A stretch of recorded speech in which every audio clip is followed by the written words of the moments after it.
నేను జ్యోతి. ముందుగా హెడ్లైన్స్ చూద్దాం.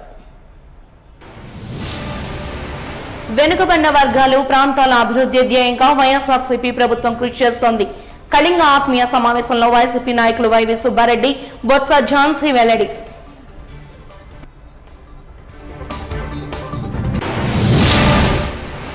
జనసేన దక్షిణ నియోజకవర్గ ఎమ్మెల్యే అభ్యర్థి వంశీకృష్ణకు మద్దతు తెలిపిన సినీ నటుడు పృథ్వీరాజ్.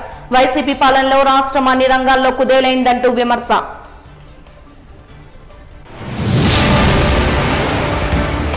ఆంధ్రుల హక్కులు ఆత్మగౌరవ పరిరక్షణ కోసం యాత్రను చేపట్టానన్న విభజన హామీల సాధనా సమితి అధ్యక్షులు. రాష్ట్రాన్ని నమ్మించి నయవంచన చేసిన బీజేపీ పార్టీని ఎన్నికల్లో ఓడించాలంటూ పిలుపునిచ్చిన చలసాని.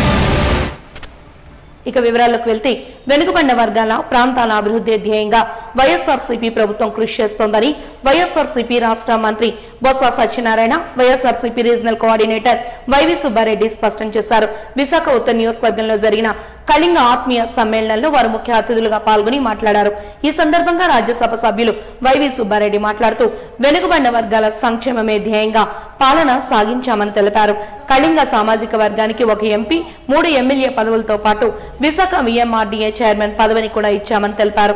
వైఎస్ఆర్సీపీ విశాఖ పార్లమెంట్ అభ్యర్థి బొత్స ఝాన్సీ మాట్లాడుతూ విశాఖపట్నం పరిపాలనా రాజధాని అయితేనే స్థానికులకు ఉద్యోగ ఉపాధి అవకాశాలు మెరుగుపడతాయని స్పష్టం చేశారు. ఈరోజు ఎంపీ అభ్యర్థిగా శ్రీమతి బొత్స ఝాన్సీ లక్ష్మీ అధ్యక్షులు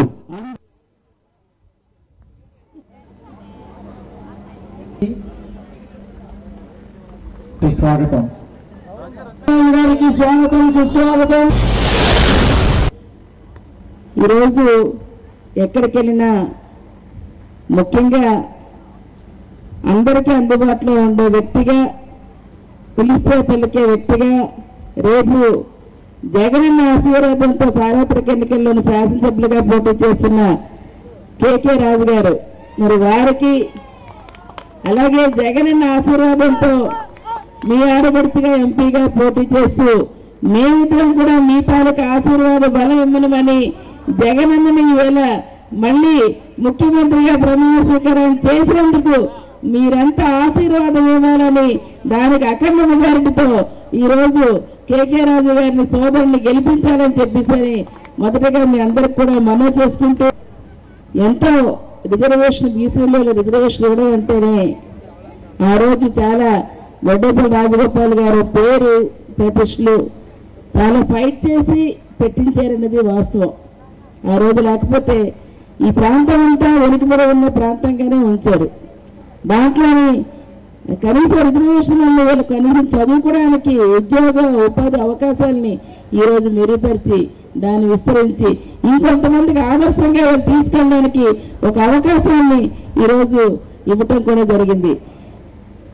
నేను కూడా హెచ్చర్లను గతంలోని బొబ్బుల ఎంపీగాను విజయనగరం ఎంపీగా చేసినప్పుడు కూడా మీ అందరి తాలూకా ఆశీర్వాద బలం ఇవ్వబట్టే, మీ అందరి తాలూకా ఆశీస్సులు ఇవ్వబట్టే మన గలాన్ని అప్పుడు కూడా పార్లమెంట్ లో తీసుకెళ్లి మన ఉత్తరాంధ్రలో విశాఖపట్నం గురించి, శ్రీకాకుళం నుంచి, విజయనగరం గురించి మాట్లాడేందుకు అవకాశం ఇచ్చారంటే అది మీ అందరి తాలూకా ఆశీర్వాద బలం అని చెప్పి ఈ సందర్భంగా పేరు పేరున మరి మీ అందరికీ ధన్యవాదాలు తెలియజేసుకుంటున్నాను. ఈ రోజు ఇచ్చారు భారతదేశంలోని 4వ మహానగరంలోని మన విశాఖపట్నం ఒకటి.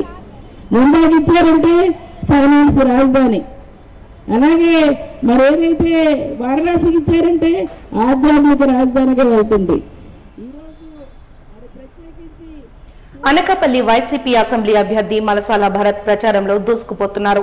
జగన్ ప్రభుత్వం సంక్షేమ పథకాలు అమలు చేయడంతో పాటు తాను గెలిచిన వెంటనే షుగర్ ఫ్యాక్టరీని తెరిపించడమే కాకుండా అనకాపల్లి బెల్లం మార్కెట్ ను పునరుద్ధరిస్తానని తెలిపారు. 30,000 పైచిలకు ఓట్ల మెజార్టీతో తాను గెలుస్తానంటున్న మలసాల భరత్ తో మా Vaaji news coordinator Balakrishna face to face. Anakapalli జిల్లా అనకాపల్లి వైసీపీ అభ్యర్థి మలసాల భర్త గారు విస్తృతంగా కూడా ప్రచారం చేస్తున్నారు. ఈరోజు తాళపాలెం జంక్షన్లో తాళపాలెం సంతలో నేరుగా ప్రజలతో మమేకమయ్యి ఫ్యాన్ గుర్తుకు ఓటేయండి అని కూడా అభ్యర్థించే పరిస్థితి కూడా కనిపిస్తుంది.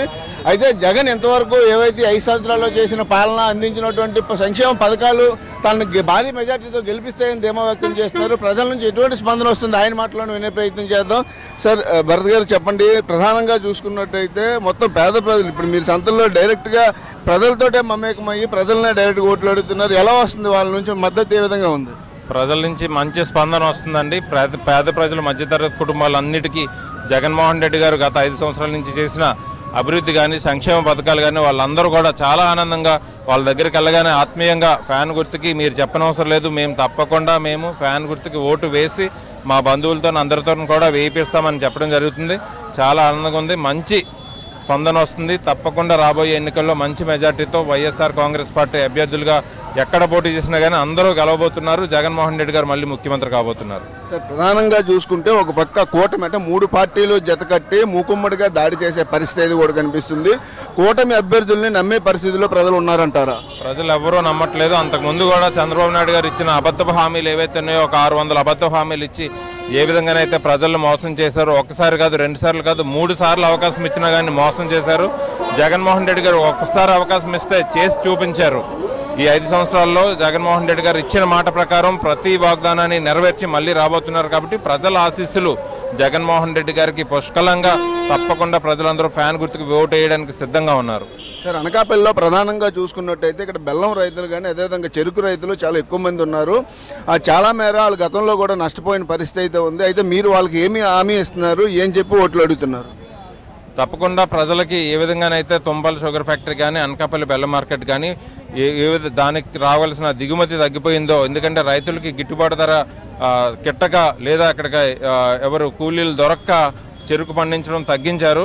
దానికి ఆల్టర్నేట్ ఆప్షన్ కింద తుంపల షుగర్ ఫ్యాక్టరీ మీద ఆధారపడి అలాగే అనకాపల్లి బెల్లం మార్కెట్ పైన ఆధారపడి ఎవరైతే వ్యవసాయ రైతులు ఉన్నారో లేదంటే ఈ కూలీలు ఉన్నారో వాళ్ళందరికీ ఆల్టర్నేట్ ఆప్షన్ కింద నేను గెలిచిన ఫస్ట్ ఇయర్లోనే కంపెనీని ఏర్పాటు చేయడం జరుగుతుంది. వాళ్ళందరికీ కూడా వాళ్ళ కుటుంబాలను ఆదుకునే కార్యక్రమం వైఎస్ఆర్ కాంగ్రెస్ పార్టీ అభ్యర్థిగా పోటీ చేస్తున్నటువంటి నేను బాధ్యత తీసుకుంటాను. సార్ ప్రధానంగా అనేక సంక్షేమ పథకాలు అంటే అమ్మఒడి కానీ అదే రైతు భరోసా కానీ ఇటువంటి పథకాలన్నీ ప్రజలకు ఎంతో చేరువయ్యాయి. అటువంటి వారు స్వచ్ఛందంగా మీకు వచ్చి మద్దతు తెలియజేస్తున్నట్టు తెలుస్తుంది. ఏ విధంగా అంటే అటువంటి వారు వాళ్ళు వచ్చి మీకు స్వచ్ఛందంగా మద్దతు తెలియజేస్తున్నారు, ఏమనిపిస్తుంది మీకు? వాళ్ళు చేయడమే కాకుండా వాళ్ళంతటా వాళ్ళే చెప్తున్నారు స్వచ్ఛందంగా మేము మా ఓట్లే కాదు మాకు తెలిసిన వాళ్ళ ఓట్లు మా పక్కనున్న వాళ్ళ ఓట్లు అన్ని కలిపి జగన్మోహన్ రెడ్డి గారికి వేపిస్తాం, మళ్ళీ జగనన్న పరిపాలన మేము కోరుకుంటున్నాం. తప్పకుండా రాబోయే 5 సంవత్సరాలు కూడా జగన్మోహన్ రెడ్డి గారి పరిపాలన కొనసాగుతుందని వాళ్ళంతటా వాళ్ళే చెప్తున్నారు. చాలా ఆనందంగా ఉంది. వాళ్ళందరికీ కృతజ్ఞతలు తెలుపుకుంటున్నాను. సార్ ఆఖరిగా అనకాపల్లి ప్రజలందరూ ముక్త కంఠంతో ఇక్కడ మలసాల భరత్ గారు గెలవడం కోసం ప్రచారం చేయట్లేదు, భారీ మెజార్టీ కోసం మాత్రమే ప్రచారం చేస్తున్నారంటూ చెప్తున్నారు. ఏ విధంగా చూడాలి?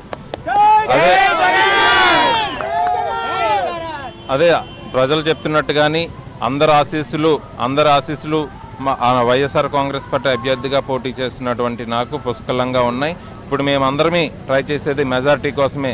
30,000కి పైగా మెజార్టీ తెప్పించుకోవడం కోసం తప్పకుండా రేపు రాబోయే ఎన్నికల్లో మినిమం 30,000 ఓట్ల మెజార్టీతో గెలవబోతున్నాం. అనకాపల్లిని అభివృద్ధి చేసుకోబోతున్నాం.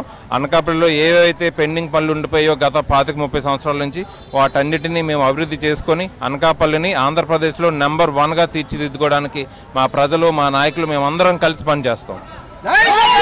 అయితే మొత్తం అనకాపల్లి జిల్లాకి కేంద్రమైనటువంటి అనకాపల్లి నియోజకవర్గం ఏదైతుందో ఇక్కడ పూర్తిగా కూడా ప్రజలందరూ మద్దతు లభిస్తుంది. 30,000 పైచీలకు ఓట్ల మెజార్టీతో గెలుపొంది తీరుతానంటూ కూడా భర్త స్పష్టం చేస్తున్నారు. అంతేకాకుండా తను గెలవగానే ఇక్కడ ఉన్నటువంటి ఏవైతే షుగర్ ఫ్యాక్టరీ సమస్యలు కానీ బెల్లం మార్కెట్ సమస్యలు కానీ ఖచ్చితంగా వెంటనే సంవత్సరం లోపు తీర్చుదానంటూ కూడా ఆయన హామీ ఇవ్వడం జరుగుతుంది. ప్రజలందరూ స్వచ్ఛందంగా వచ్చి ఆయనకు మద్దతు పలకడంతో ఇక్కడ అనకాపల్లిలోన ఏదైతే మలసాల భరత్ గెలుపు ఖాయం అన్నట్టు కూడా ప్రజలందరూ స్పష్టం చేస్తున్నారు. కెమెరా పర్సన్ నారాయణతో బాలకృష్ణ, వాజీ న్యూస్, అనకాపల్లి. సినీ నటుడు పృథ్వీరాజ్ విశాఖ దక్షిణ నియోజకవర్గ జనసేన ఎమ్మెల్యే అభ్యర్థి వంశీకృష్ణకు మద్దతుగా ఎన్నికల ప్రచారంలో పాల్గొన్నారు. రచ్చబండ పేరిట నిర్వహించిన కార్యక్రమంలో భారీ ఎత్తున జనసేన, టీడీపీ, బీజేపీ నేతలు, కార్యకర్తలు, అభిమానులు పాల్గొని వచ్చే ఎన్నికల్లో గాజు గ్లాస్ గుర్తుపై ఓటేయాలంటూ అభ్యర్థించారు. గాంధీబొమ్మ జంక్షన్ వద్ద నిర్వహించిన రచ్చబండ కార్యక్రమానికి మత్స్యకారులు కూడా పోటెత్తారు. అనంతరం నిర్వహించిన విలేకరుల సమావేశంలో నటుడు పృథ్వీ మాట్లాడుతూ సీఎం జగన్ పై నిప్పులు చెరిగారు. వైసీపీ ప్రభుత్వం అన్ని వ్యవస్థలను నిర్వీర్యం చేసిందంటూ మండిపడ్డారు. కార్యక్రమంలో మత్స్యకార సంఘాల నేతలు, మత్స్యకార పెద్దలు, మత్స్యకార సంప్రదాయబద్ధంగా వలతో పృథ్వీని సన్మానించారు.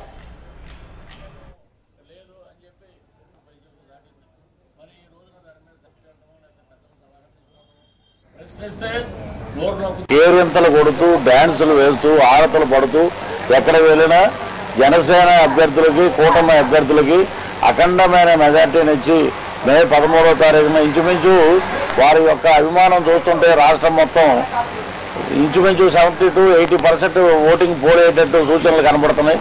సో కూటమి అభ్యర్థులు గెలవటం అనేది నల్లేరు మీద నడక. ఎందుకంటే రాక్షస పాలన అంతం కోసమే ప్రజలు ముందుకున్నారు. ఎక్కడికి వెళ్ళినా అదే స్పందన. ఒకటే చెప్తున్నారన్నమాట, సంక్షేమం మేము చేసాం, సంక్షేమం. బటన్లు ఇన్ని రోజులు బటన్లు నొక్కి నొక్కి నాకు చేయి పుండు పడిపోయింది. ఈ ఎలక్షన్కి మరలా ఇంకోసారి 2 బటన్లు మీరు నొక్కండి అని మనకు వదిలేడు ఆయన. ఆ 2 బటన్లు మేము నొక్కవరా బాబు, మేము కూటమిగా నొక్కుతున్నాం 2 బటన్లు. ఒకటి ఎంపీ అభ్యర్థికి, ఒకటి అసెంబ్లీ అభ్యర్థికి.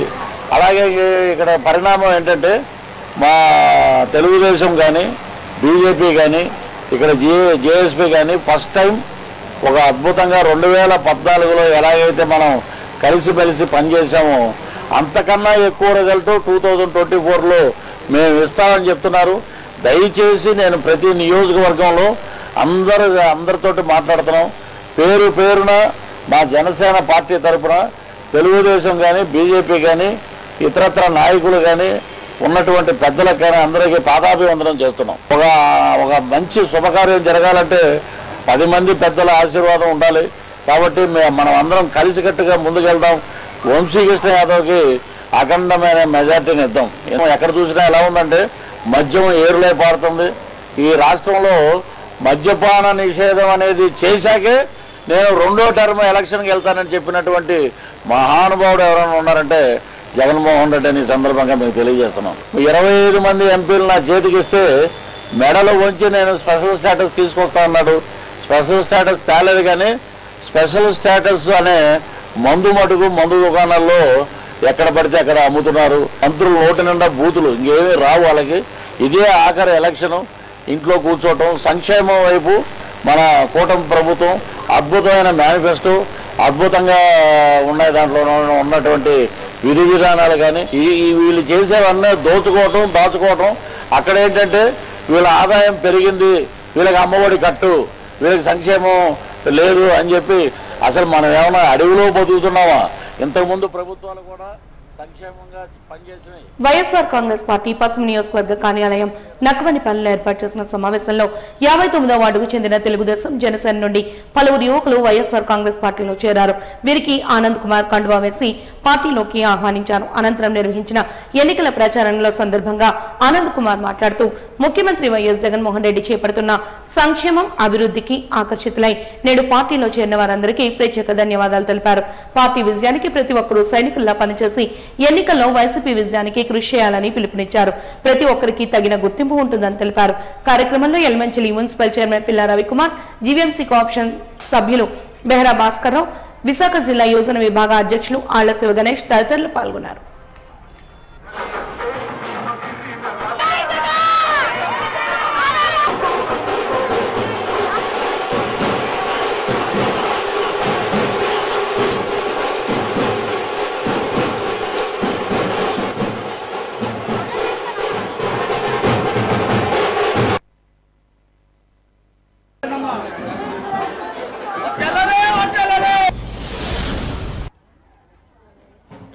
వార్డులో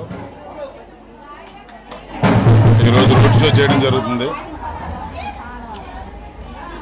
మరి ఏదైతే ప్రతి వార్డులోని ఈ రోడ్ షో చేస్తున్నామో ప్రతి దగ్గర కూడా ప్రజలు కూడా వాళ్ళందరూ వాళ్ళ ముందుకు వచ్చి మాకు ఆదరించి ఈరోజు మాకు మద్దతు చెప్పడం జరుగుతుంది.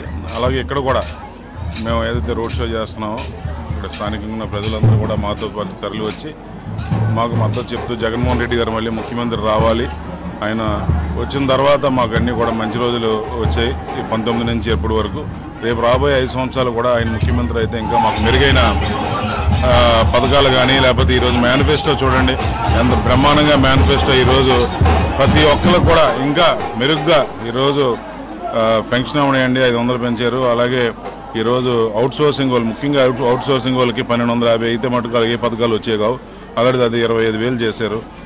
అలాగే మనకి చేయూత ఉంది, చేయూత కూడా మనకు పెంచడం జరిగింది, అమ్మఒడి పెంచడం జరిగింది. ఈరోజు అన్ని రకాలుగా కూడా ఈ 5 సంవత్సరాల కంటే ఇంకా మెరుగైన విధంగా ఈరోజు జగన్మోహన్ రెడ్డి గారు బెటర్గా ఇంకా మనకి సంక్షేమ పథకాలు ఇస్తున్నారు. అది కాకుండా ఇంకా ఎక్కువ మందికి అవకాశం ఇచ్చేటట్లుగా అవుట్సోర్సింగ్ వాళ్ళని కూడా ఈరోజు వాళ్ళకి 12,500 నుంచి సుమారుగా 25,000 వరకు పెంచడం జరిగేది. సుమారుగా 20% ఇంకా మనకి ఇంకా బెనిఫిషియర్స్ పెరగడం జరుగుతుంది. ఇలాగా ఈరోజు ఒక నమ్మకంగా ఈరోజు ఒక మేనిఫెస్టో రిలీజ్ చేస్తే జగన్మోహన్ రెడ్డి గారు మా మేనిఫెస్టో అంటే ఒక భగవద్గీతతో ఖురాన్తోని లేకపోతే ఒక బైబిల్తోని ఈరోజు అందరూ పోల్చడం జరుగుతుంది. అంటే ఈరోజు ఆయన ఇచ్చిన మాట అంత 100% ఆయన నిలబెట్టుకుంటారనే దీంతో ఈరోజు ప్రజలందరూ ఉన్నారు. కాబట్టి తప్పకుండా ప్రజలందరూ కూడా జగన్మోహన్ రెడ్డి గారికి బ్రహ్మరథం పెట్టి ఆయన మళ్ళీ ముఖ్యమంత్రి చేస్తారు. వెస్ట్లో తప్పకుండా అందులో ముఖ్యంగా 56వ వార్డులో నేను చెప్తున్నాను భారీ మెజార్టీతో ఈరోజు ఈ వార్డులో మేము గెలబోతున్నాం. మండుటెండలో గడప దాటటమే దినదిన గండంగా మారింది. సూర్యుని భగభగలకు చిన్నారుల నుండి వృద్ధుల వరకు బయటకు వెళ్లడమే మానేశారు. కానీ ఉద్యోగాల కోసం తప్పనిసరి పరిస్థితుల్లో బయటకు వెళ్లే వాహన చోదకులు సిగ్నల్ పాయింట్ల వద్ద వేచి ఉండే సమయంలో సూర్యుని ప్రతాపానికి తట్టుకోలేకపోతున్నారు. ఇది గమనించిన జిల్లా యంత్రాంగం ద్వారకానగర్ బస్ కాంప్లెక్స్ ఎదురుగా ఉన్న సిగ్నల్ పాయింట్ వద్ద ప్రయోగాత్మకంగా పచ్చని పందిళ్లను వేశారు. దీనిపై వాహన చోదకులు చల్లని నీడ దొరికిందంటూ ఆనందాన్ని వ్యక్తం చేస్తున్నారు. ఏదో విధంగా ఎండమాట నుండి తప్పించుకుంటున్నామంటూ సంతోషాన్ని వ్యక్తం చేస్తున్నారు. ఆ చలువ పందిళ్ల చుట్టూ నీటిని చిన్న చిన్న బిందువులుగా పడేటటువంటి ఏర్పాట్లను కూడా చేయడంతో వారందరి ఆనందానికి అవధులు లేకుండా పోయింది. ప్రస్తుతానికి ఇది ప్రయోగాత్మకంగానైనా నగర వ్యాప్తంగా దీన్ని ఏర్పాటు చేస్తే బాగుంటుందని వారు తెలియజేస్తున్నారు.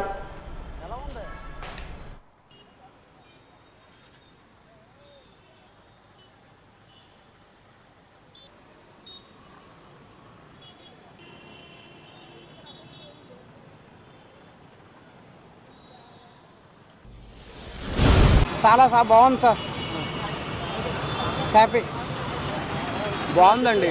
ఎండకి కొంచెం ఇది లేకుండా బాగానే ఉంది అండి. గతంలో కంటే ఇప్పుడు బాగుంది. మరి ఎండకి కొంచెం మనం శాత తీరుతున్నాం కదా, బాగానే ఉంది. అన్ని చోట్ల పెడితే ఇంకా బాగుంటుంది. కొన్ని సెంటర్లకే పరిమితం చేయడం అనేది చాలా తప్పు విషయం ఇది. ఎందుకంటే రానున్న కాలంలో 50 డిగ్రీలకి ఎండ వెళ్ళిపోతుందని చెప్పేసి ఈసారి సర్వేలు చెప్తున్నాయి. దయచేసి ఇలాంటి షెల్టర్లని అన్నీ ఎక్కువగా సిగ్నల్ పాయింట్స్ ఉంటాయో అక్కడ అన్ని చోట్ల పెడితే చాలా బాగుంటుంది. ఎంపీగా గెలిచి పార్లమెంట్లో తాను అడుగు పెడితే విశాఖపట్నం నగరం అభివృద్ధితో పరుగులు పెడుతుందంటూ ప్రజాశాంతి పార్టీ అధ్యక్షుడు కేఏ పాల్ స్పష్టం చేశారు. విశాఖపట్నంలో ఆయన ఎన్నికల ప్రచారాన్ని నిర్వహించారు. ఈ సందర్భంగా కేఏ పాల్ మాట్లాడుతూ లోక్సభ నియోజకవర్గ ప్రజలు తనను ఎంపీగా కోరుకుంటున్నారంటూ స్పష్టం చేశారు. ఈ నేపథ్యంలో ఎన్నికల్లో పోటీ నుంచి తప్పుకోవాలంటూ అన్ని పార్టీల అభ్యర్థులకు కేఏ పాల్ సూచించారు. లేకుంటే వారికి ప్రజలే బుద్ధి చెబుతారంటూ హెచ్చరించారు. లోక్సభ అభ్యర్థిగా తాను ఏకగ్రీవంగా ఎన్నుకునేందుకు ఎన్నికల బరిలో నిలిచిన వారంతా సహకరించాలంటూ విజ్ఞప్తి చేస్తూ చమత్కరించారు.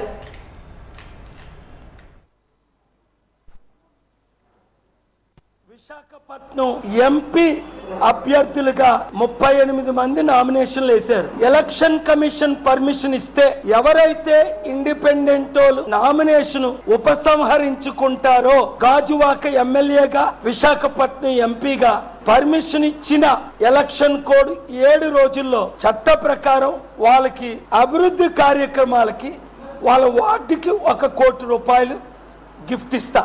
ఆల్రెడీ డబ్బులు ఆఫర్ ఇవ్వకుండా 2 నామినేషన్ ఉపసంహరించుకున్నారు నా మీద అభిమానంతో. అయితే లంచం ఇవ్వకూడదు, కోడ్ ఉంది గనక చారిటీ ఇవ్వచ్చు అన్నారు. సో చిత్తశుద్ధి ఉన్నవారు, పోనీ డబ్బులు అవసరం లేదన్నోళ్ళు చిత్తశుద్ధి ఉన్నవారు స్టీల్ ప్లాంట్ అమ్మకాన్ని 1170 రోజులు దీక్షతో ఆపలేకపోయారు. నేను ఏప్రిల్ 25ని ఆపాను గనుక ఉదయమే తెలుగుదేశం ప్రెసిడెంట్ అచ్చెన్నాయుడు గారు, పేర్లు చెప్పడం బాగోదు, కొంతమంది మాట్లాడారు. ఇక్కడ తెలుగుదేశం నుండి భరత్ను విత్డ్రా చేసుకుంటే వారితో మేము మద్దతు ఇచ్చి, నాకు వైజాగ్ ఎంపీగా తెలుగుదేశం పార్టీ మద్దతు ఇస్తే వారి ఆంధ్రప్రదేశ్ లో నా మద్దతు ఉంటుంది. లేదా బొత్స ఝాన్సీ 2 సార్లు ఎంపీ ఏం ఉద్ధరించలేదు. విశాఖపట్నంలో ఏం ఉద్ధరిస్తుంది? పార్లమెంట్ లో భరత్ గాని ఝాన్సీ గాని ఏం ఉద్ధరిస్తారు? వైసీపీ ప్రభుత్వం అధికారంలో ఉన్నప్పుడు పెందుర్తి నియోజకవర్గంలో అభివృద్ధి కుంటుపడిందని, కనీసం స్థానిక ఎమ్మెల్యే తనూరికి సైతం రోడ్డు వేసుకోలేకపోయారని ఎద్దేవా చేశారు.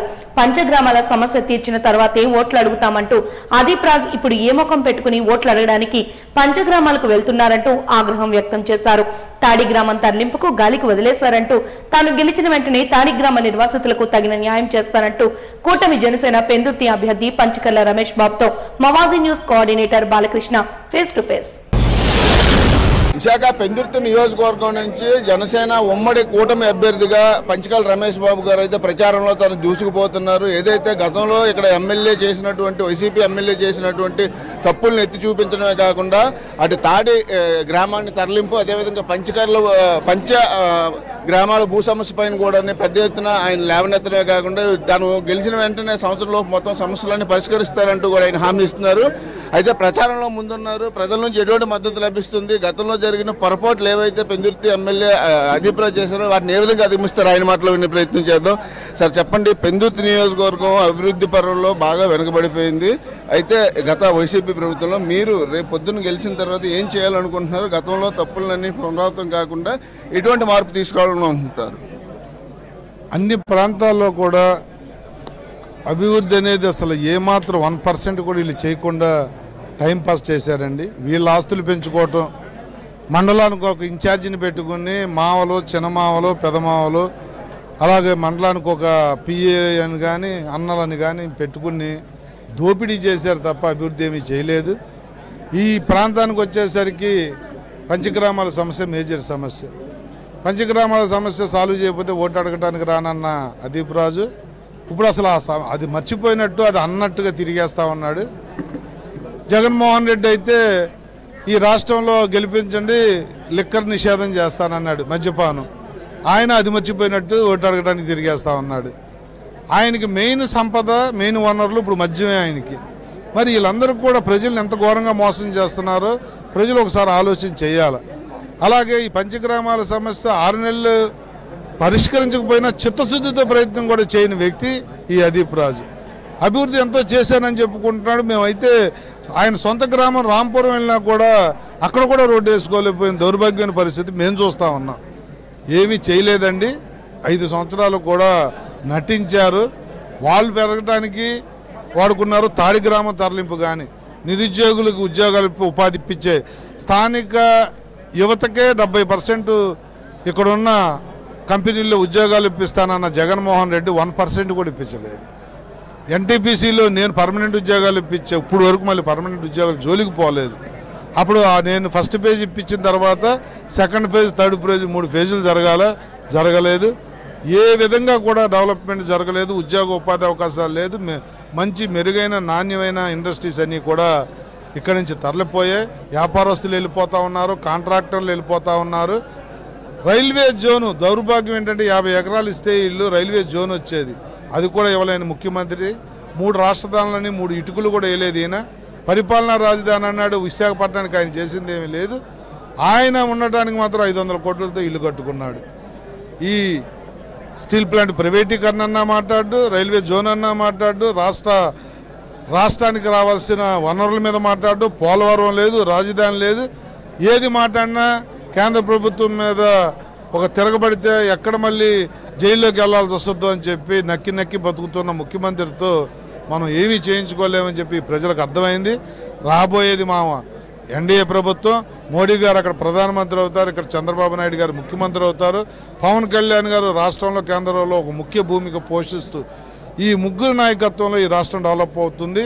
తప్ప ఇప్పుడున్న ప్రభుత్వం రేపొద్దున్న 10-15 సీట్లకే పరిమితం అయ్యి జగన్మోహన్ రెడ్డి శాశ్వతంగా రెస్ట్లోకి వెళ్ళే రోజులు 20 రోజుల్లో రాబోతాం. సార్, మీరు పరవాడ గ్రామంలో ఏదైతే ప్రచారానికి వెళ్ళినప్పుడు కూడా పరవాడ గ్రామంలో ప్రచారానికి వెళ్ళినప్పుడు కూడా తాడి గ్రామానికి సంబంధించి నిర్వాసితులందరికీ న్యాయం చేసి వాళ్ళందరికీ కూడా సరైన న్యాయం చేసి తాడి గ్రామాన్ని తరలింపు చేస్తానంటూ కూడా స్పష్టం చేశారు అక్కడ గ్రామస్తులకి. చాలా మీటింగుల్లో కూడా చెప్పడం జరిగింది. దాన్ని ఏ విధంగా సాధ్యపడుతుంది అంటారు? దానిపైన ఎటువంటి కార్యాచరణ రూపొందించబోతున్నారు? నేను ఎమ్మెల్యేగా ఆఖరి రోజుల్లో భూమి కూడా చూడటం జరిగింది, గవర్నమెంట్ కూడా ఒప్పుకోవడం జరిగింది, కలెక్టర్ మేము ఆ గ్రామస్తులు విజిట్కి వెళ్ళడం కూడా జరిగింది. ఈ దుర్మార్గులు ఆ భూమిని రియల్ ఎస్టేట్ వ్యాపారంలాగా చేసి సెంటుకి ఒక ఇల్లు అనే కార్యక్రమం పెట్టుకుని దాన్ని దోచేశారు, దాన్ని రియల్ ఎస్టేట్ వ్యాపారం చేశారు. మేము 20 రోజులు అధికారంలోకి వచ్చిన తర్వాత సూటబుల్ భూమి ఎక్వేట్ చేసి వాళ్ళందరికీ కూడా గ్రామస్తులకు బ్రహ్మాండమైన కాలనీకి షిఫ్ట్ చేసి వాళ్ళ జీవితాల్లో వెలుగులు తీసుకొచ్చేదానికి మేము ప్రయత్నం చేస్తాం. సార్, ప్రధానంగా సీఎం రమేష్ గారు ఎంపీ అభ్యర్థిగా ఇక్కడ సీట్ ఇచ్చారు. అయితే ఆయన కేంద్రంలోనో చక్రం తిప్పగల వ్యక్తి. మోదీతోటి, అమిత్ షా గారితో కూడా డైరెక్ట్గా నేరుగా ఆయన కాంటాక్ట్స్ ఉంటాయి. అటువంటి వ్యక్తిని ఇక్కడ ఎంపీ అభ్యర్థిగా నియమించడం మీకు ఎంతవరకు ఉపయోగపడుతుంది అనుకుంటున్నారు? ఆయన ద్వారా ఇటు పెందుర్తికి కానీ ఇటు నియోజకవర్గానికి కానీ ఏమైనా మేలు జరిగే అవకాశం ఉందా? ఆయన ఎంపీ అభ్యర్థి అవటం ఈ అనకాపల్లి 7 నియోజకవర్గాల అదృష్టం అండి. కేంద్రంలో ఆయనకున్న అపారమైన పలుకుబడితో, బీజేపీతో ఆయనకున్న మంచి సత్సంబంధాలతో ఇక్కడ అన్ని ప్రాంతాల్లో కూడా ఇండస్ట్రీస్ వస్తాయి, పొల్యూషన్ లేని ఇండస్ట్రీస్ వస్తాయి. కేంద్రం నుంచి ఆయన పలుకుబడితో ఎన్టీపీసీ కానీ, స్టీల్ ప్లాంట్ కానీ, హిందూజా పవర్ ప్లాంట్ కానీ, ఇతరత్ర కేంద్ర పరిధిలో ఉన్న అన్ని పరిశ్రమల నుంచి కూడా ఇక్కడ మనకు వచ్చే సభవరంలో పెట్రోలియం యూనివర్సిటీ కానీ ఉద్యోగ ఉపాధి అవకాశాలతో పాటు మౌలిక వసతులు కూడా ఆయన రాజీ లేని పోరాటం చేస్తారు. సిఎస్ఆర్ నిధులు కానీ, ఆయన నిధులు కానీ, కేంద్ర నిధులతో 7 నియోజకవర్గాల్లో యువత కానీ, పారిశ్రామికంగా కానీ రైతువారి పోలవరం పూర్తవుతుంది. తద్వారా పరిశ్రమలకు నీరు కానీ, రైతుకు నీరు కానీ, తాగునీరు సాగునీరు సమస్యలు తీరుతాయి. రమేష్ గారు, సీఎం రమేష్ గారు ఇక్కడ ఎంపీగా పోటీ చేయడం అనేది ఈ ప్రాంతం అదృష్టంగా నేనైతే భావిస్తా ఉన్నాను. అదే ఇక్కడ సీఎం రమేష్ గారు ఎంపీ అభ్యర్థిగా పోటీ చేయడం ఎంతో 7 అసెంబ్లీ నియోజకవర్గాలు చేసుకున్నటువంటి చాలా ఇక్కడ అదృష్టం అంటూ కూడా చెప్తున్నారు. అదేవిధంగా గతంలో కనీసం ఇక్కడ ఉన్నటువంటి ఎమ్మెల్యే తన సొంత గ్రామానికి, రాంపురానికి కూడా రోడ్డు వేసుకోలేని పరిస్థితుల్లో ఉండిపోయారు. అటువంటిది తాను గెలిచిన తర్వాత వెంటనే పెందుర్తిని అభివృద్ధి చేస్తానంటూ చెప్తున్నారు. అంతేకాకుండా ఏదైతే ఇక్కడ ఉన్నటువంటి తాడి గ్రామం తరలింపు కానీ, పంచగ్రామాల భూ సమస్య కానీ తను గెలిచిన వెంటనే క్లియర్ చేస్తానంటూ కూడా ఆయన స్పష్టం చేయడం జరుగుతుంది. కెమెరా పర్సన్ నారాయణతో బాలకృష్ణ, వాజీ న్యూస్, పెందుర్తి. ఎన్నికల ప్రచారంలో భాగంగా ముఖ్యమంత్రి జగన్మోహన్ రెడ్డిపై ఉత్తర్ నియోజకవర్గం వైసీపీ ఎమ్మెల్యే అభ్యర్థి కేకే రాజుపై అనుచిత వ్యాఖ్యలు చేసినట్టుగా తనపై 4వ పట్టణ పోలీస్ స్టేషన్లో కేసు నమోదు చేసినట్లు ఉత్తర్ నియోజకవర్గ కూటమి ఎమ్మెల్యే అభ్యర్థి విష్ణుకుమార్ రాజు తెలిపారు. ఈ మేరకు 4వ పట్టణ పోలీస్ స్టేషన్ వద్ద మీడియాతో మాట్లాడుతూ గతంలో ప్రతిపక్ష నాయకులైన మాజీ ముఖ్యమంత్రి నారా చంద్రబాబు నాయుడు, జనసేన నాయకులు పవన్ కళ్యాణ్ పై వైసీపీ నాయకులు అనుచిత వ్యాఖ్యలు చేయలేదా అంటూ ప్రశ్నించారు. ప్రజలు అనుకుంటున్నది తాను చెప్పానే తప్ప అనుచిత వ్యాఖ్యలు చేయలేదంటూ స్పష్టం చేశారు. ప్రతిపక్ష నేతలను ఇబ్బందులకు గురి చేసిన పోలీసులపై ఎందుకు కేసులు పెట్టలేదంటూ ఎదురు ప్రశ్నించారు. ఈ మేరకు ఎమ్మెల్యే అభ్యర్థి విష్ణుకుమార్ రాజు వెంట టీడీపీ నాయకులు నజీర్, బీజేపీ నాయకులు ఉన్నారు.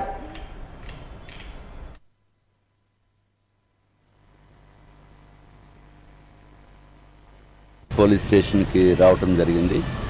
ఎందుకంటే నా పైన ఒక కేసు కేకే రాజు గారు వారి తాలూకా లాయర్స్ బుక్ చేయడం జరిగింది.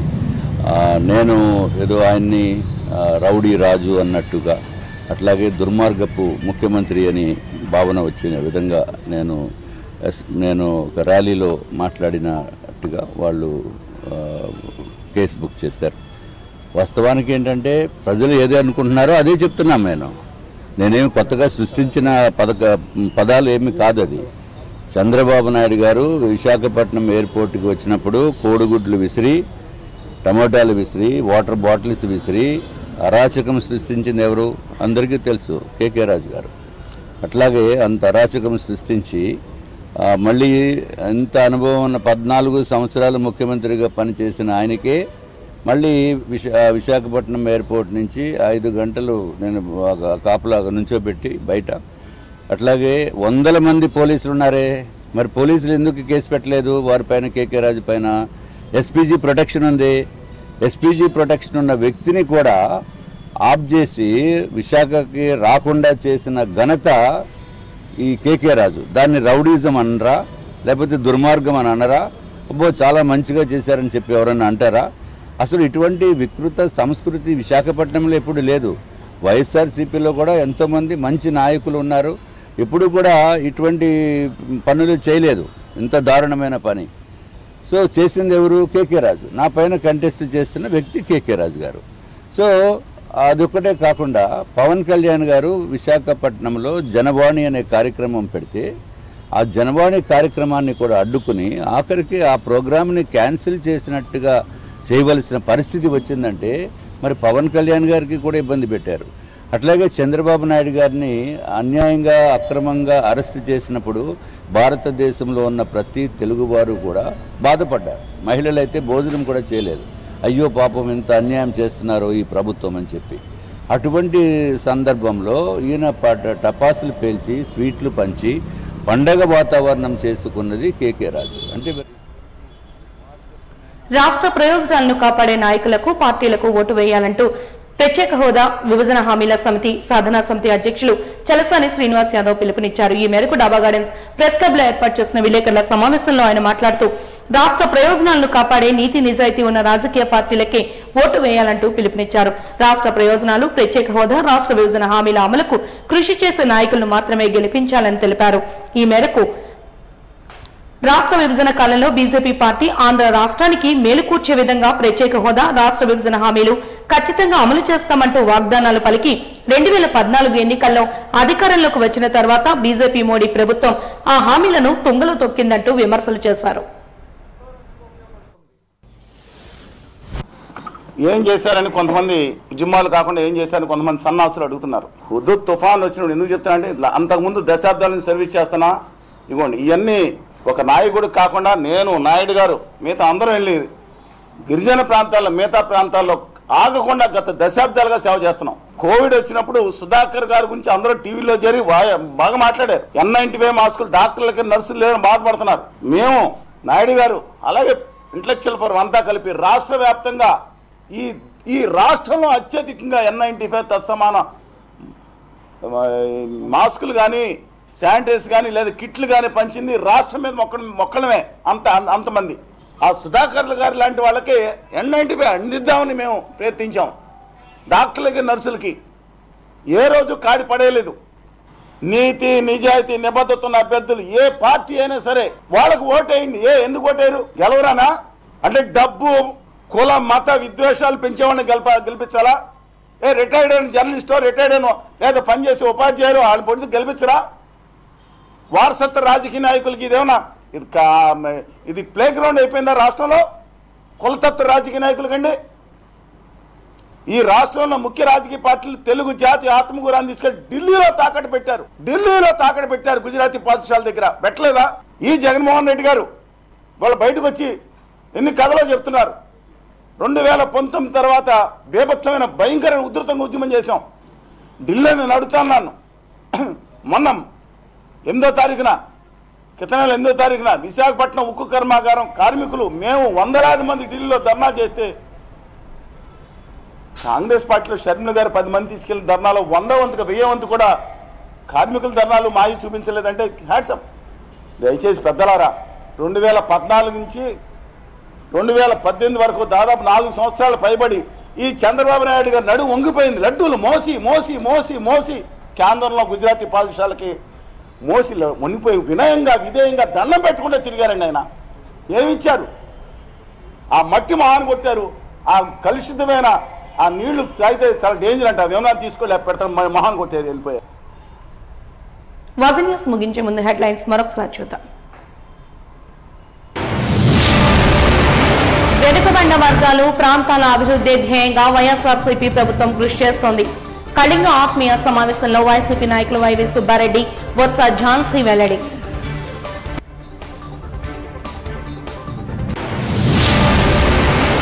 జనసేన దక్షిణ నియోజకవర్గ ఎమ్మెల్యే అభ్యర్థి వంశీకృష్ణకు మద్దతు తెలిపిన సినీ నటుడు పృథ్వీరాజ్. వైసీపీ పాలనలో రాష్ట్రం అన్ని రంగాల్లో కుదేలైందంటూ విమర్శ.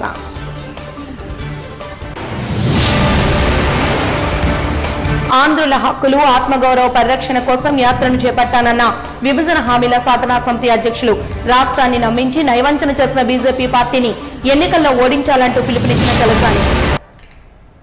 వాజీ న్యూస్ ఇంతటితో సమాప్తం. నమస్కారం.